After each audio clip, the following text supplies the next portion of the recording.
The data is broken. It should not be possible. Football analytics tell us that success is predictable, that performance must align with expectation. But this club, this season, is the ultimate contradiction.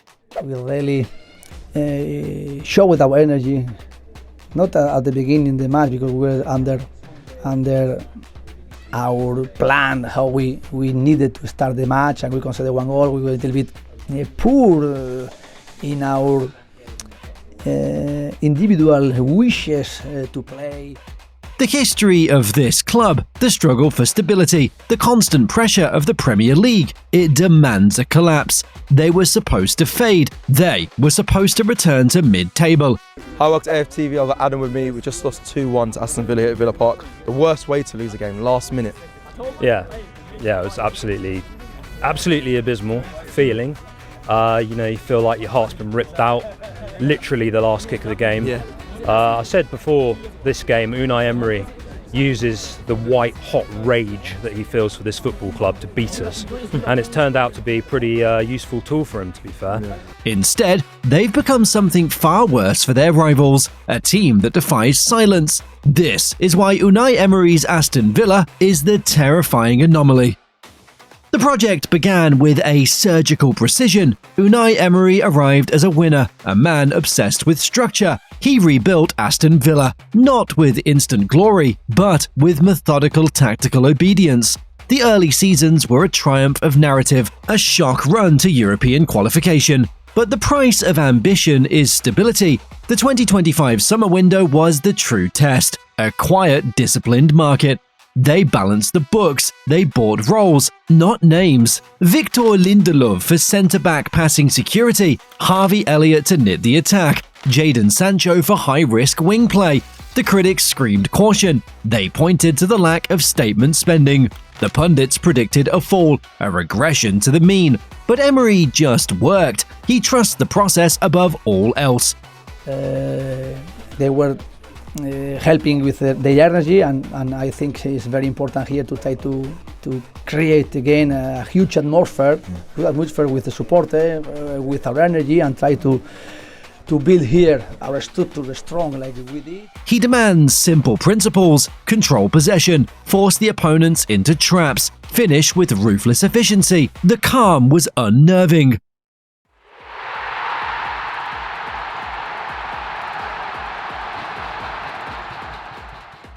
The start of the 2025-26 season was the low point, a crisis disguised as poor form. The 0-3 defeat to Crystal Palace was humiliating. The mid-block looked flat. The pressure mounted. Emery's high defensive line was exposed. But the flaw was not the defense, it was the finishing. Look at the underlying numbers. Aston Villa has scored 20 goals in 14 games, but their expected goals, XG, sits at just 13.9. This is the paradox. They're performing 6.1 goals better than the chances they create. They should be a mid-table team struggling to score. Instead, they were winning. They were stealing games. This was not a system failure. It was a failure of the opposition to defend the key weapon. Emery's men were winning despite the statistics, and the rest of the league failed to realize why. Emery's solution was simple: double the threat. The genius lies in the asymmetrical attack led by the wide forwards, Morgan Rogers and Daniel Marlon. The Marlon precision. Marlon is the system's executioner. His role is to attack the half space, the exact weak point created by the inverted fullback. He's not a high-volume shooter, he is a ruthless finisher. His 4 league goals come from only 22 shots. He does not waste possession. He's been perfected by Emery to win the XG lottery.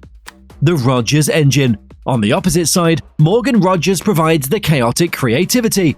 Rogers is tireless. He links the midfield, Kamara and Onana, to the centre forward, Watkins. He provides the engine room of the front 5.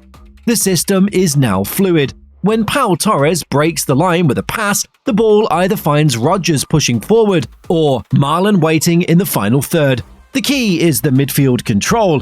Amadou Onana and Boukaba Kamara shield the defense and enable the forward runs. The team has a plan for every phase. The mid-block defends as a unit. The transition is fast. The finishing is deadly. The tactical tweaks began to yield results, not spectacular results, but inevitable results. The turning point was the match against Manchester City, a pure demonstration of Emery's mid-block fortress. City dominated possession, they moved the ball left to right, they probed. Villa held their lines, they limited City to just 2 big chances all game. Misses out one, might come towards Matty Cash, left-footed shot, oh, it's home! It's home and dry! The winning goal was not luck, it was a transition trap. The turnover deep in Villa's half, 3 passes, the ball is at the feet of Matty Cash on the overlap.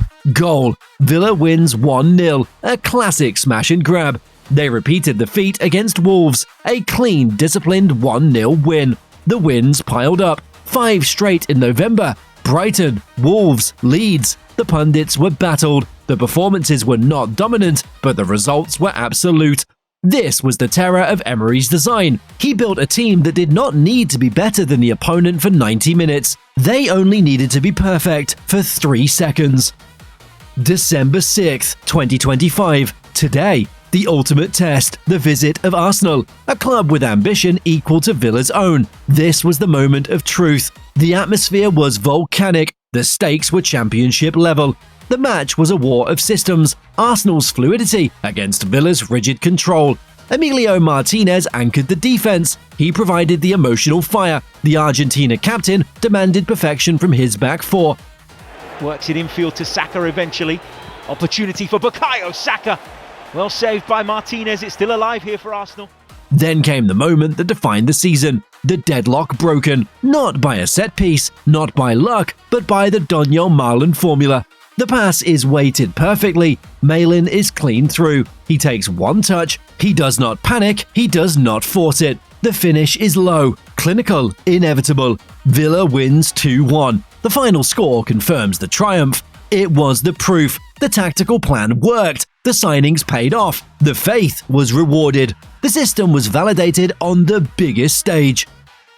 Aston Villa stands in 3rd place in the Premier League. They've won 2 huge victories against Man City and Arsenal in a brutal run of fixtures. They are thriving on a paradox, outperforming their own analytics by a margin that is frightening. They're not just a contender, they are an obstacle, a structural test. Emery has built a team that is immune to external pressure and internal doubt. They are organised, they are disciplined, and their finishing is lethal. The Premier League now understands the danger. They are facing a team that does not make mistakes and punishes every single one of theirs. The chaos is over. The process is complete. Unai Emery's Aston Villa is finally ready to conquer.